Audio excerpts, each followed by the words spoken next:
Hey, this is Catherine, and we're at the Mountain Thread Company in Blowing Rock, and we're talking through how to make your own coiled rope baskets. Now, if you haven't checked out some of the other videos, you'll find information about setting your sewing machine, how to choose rope, and how to get started on a round basket or an oval basket. So I have both of the starts right here. This is what we did in our previous videos. And what we're going to talk about now is incorporating some fabrics to get a patterned and textured look.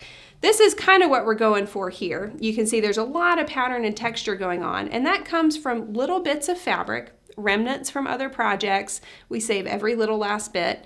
We use these little bits.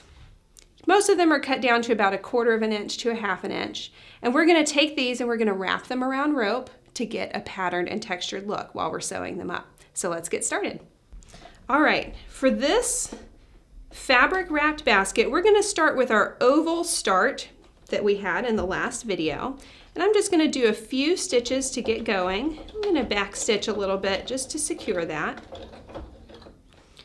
Okay, now I'm going to choose a little bit of fabric here. You can see it's a little hairy. We've got some extra strings there. That's okay. You can cut them off if you need to, but actually they'll get sewn in. So what we're going to do, we're going to take the free rope here, the part that's not sewn, and I'm going to wrap fabric around kind of like a candy cane. I'm going to do some over and under and over and under, just a couple times. And I'm going to sew till I get to that point, and it holds it together. And you can see the stitches actually end up going over the fabric and the rope. And so it makes that particular section of rope looks like it's that color or that pattern. Now this is a solid fabric, so there's no pattern, but it does have a nice color. So we're going around the curve.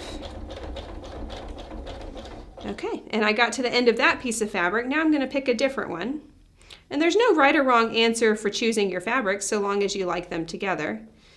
So again, we're going to kind of wrap at a little bit of an angle here.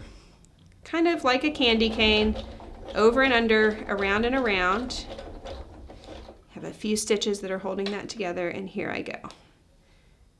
You can see I'm leaving a little bit of white space there. That's actually going to come out with a pretty cool striped look in the finished basket.